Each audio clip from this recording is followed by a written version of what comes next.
نعرہ رسالت، نعرہ حیدری، جشن عید میلاد النبی، آمد مصطفیٰ، آمد مصطفیٰ۔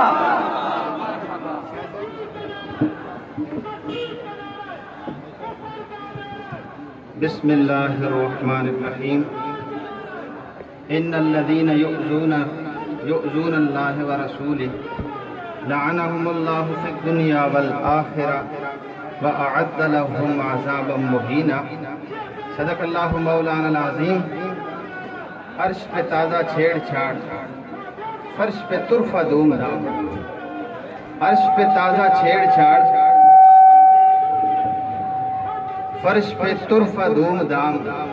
کان جدر لگائیے تیری ہی داستان ہے۔ ہماری عظیم الشان یہ قیادت اور قابل فخر علماء کرام اس جلوس کی قیادت فرما رہے ہیں۔ اللہ پاک ان کا سایہ ہمارے سروں پہ تادم آخر سلامتی مہربانی فرمائے۔ اللہ رب العالمین اس جلوس کا ایک ایک لمحہ اپنی بارگاہ میں قبول فرمائے۔ میرے دوست، تھوڑی دیر کے لیے توجہ میری طرف۔ آج خوشی تو اپنی جگہ پہ ہے، لیکن دل خون کے آنسو رو رہا ہے۔ ہم اللہ کے نبی کے غلام اور غلامی کا دعویٰ کرنے والے آج ہمارے دل خون کے آنسو رو رہے ہیں۔ کچھ وقت پہلے جب ڈنمارک نے یہ مذموم کوشش کی تھی کہ اخبارات کے اندر میرے محبوب کے خاکے شائع کیے، تو امت مسلمہ نے جلوس نکالے، پاکستان سے اور بہت سارے اسلامی ممالک سے ایک بہت بڑا پینل ان کے وزیر اعظم کے پاس گیا اور جا کے کہنے لگا، اے ڈینش وزیر اعظم، اگر اس مذموم کوشش کو تو نہیں روکے گا تو پھر یہ تو سمجھ لے کہ چھوٹے بچے سے لے کے ہمارا بوڑھا انسان، سارے جوان اور سارے غلامان مصطفیٰ باہر نکل آئیں گے اور ایک جنگ چھڑ جائے گی۔ اس نے ملنے سے انکار کیا۔ وہ وقت تھا جب امریکہ کے اندر بش کی حکومت تھی۔ بش نے کہا، اے ڈینش وزیر اعظم، تیری پشت پناہی میں کھڑا ہوں، تیری پشت پہ میرا ہاتھ ہے۔ برطانیہ نے کہا، تیری پشت پہ میرا ہاتھ ہے۔ لیکن ہمیں افسوس، سخت افسوس اس بات پہ کہ ہماری قیادت، جس کو ہم قابل قدر نگاہوں سے دیکھتے ہیں، جس کو ہم اپنے لیے سروں کا تاج سمجھتے ہیں، سعودیہ کے اندر بیٹھنے والے وہ خواب غفلت سے بیدار ہی نہ ہوئے۔ وہاں پہ ڈینش وزیر اعظم کو امریکہ نے کہا تھا، تیری پشت پہ میرا ہاتھ ہے۔ برطانیہ نے کہا، تیری پشت پہ میرا ہاتھ ہے۔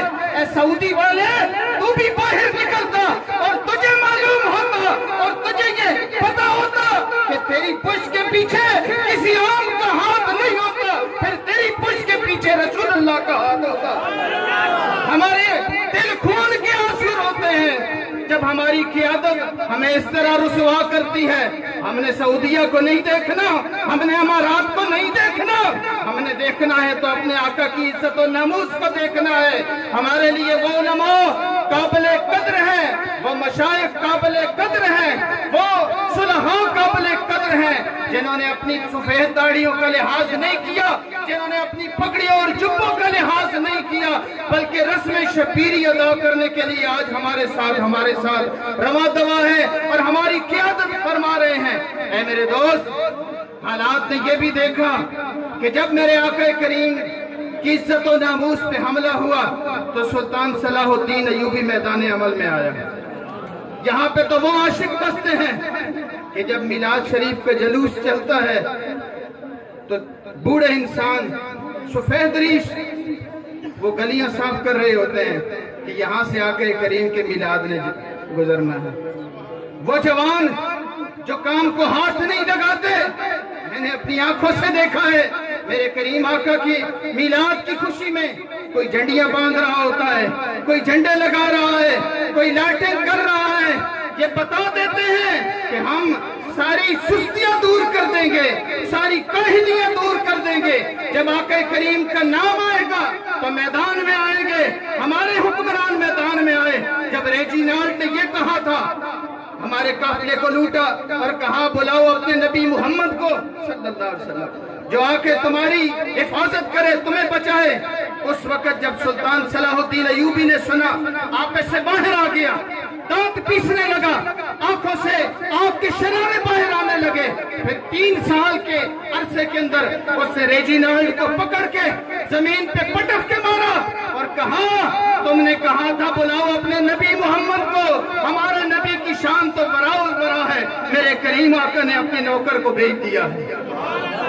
سلطان نور الدین زنگی جب آقا کریم کے جسد اطہر کو مزار پر انوار سے نکالنے کی مذموم کوشش کی گئی، سلطان نور الدین زنگی میدان میں آیا اور آ کے ان کی مذموم کوشش کو ناکارہ کیا اور پھر ان لوگوں کو پکڑ کے ان کی ٹکا بوٹی بنائی، ان کا قیمہ کیا اور پھر مدینے کی گلیوں میں دیوانہ وار پھر رہا ہے اور ساتھ یہ کہہ رہا ہے، آقا کریم آپ کی بڑی مہربانی، اس کوشش کے لیے، اس کام کے لیے آپ کی امت میں بڑے لوگ تھے، لیکن آپ کی کرم نوازی، آپ نے ہمارا انتخاب کیا۔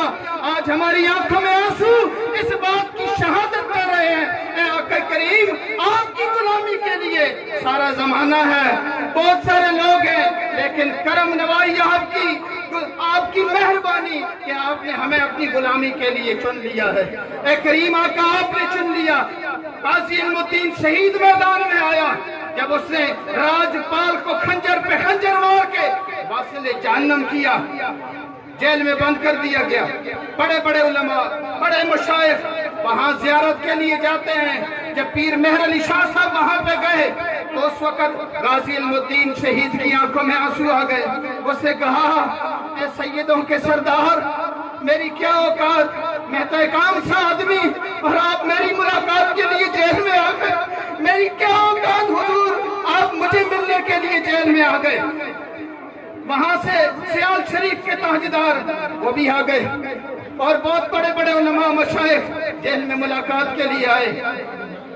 پوچھا، اے غازی تیری کوئی آخری خواہش جس کو ہم پورا کر سکیں؟ انہوں نے کہا، جاتے جاتے ایک خواہش یہ ہے، مجھے آقا کریم پہ نازل کردہ کتاب قرآن پاک کی تلاوت سناؤ، مجھے تلاوت سناؤ۔ جب تلاوت کرنے لگے، پیر سیال لجپال جب آپ تلاوت شروع کرتے ہیں سورہ ملک کی تلاوت کی، آپ کو متشابہ لگا۔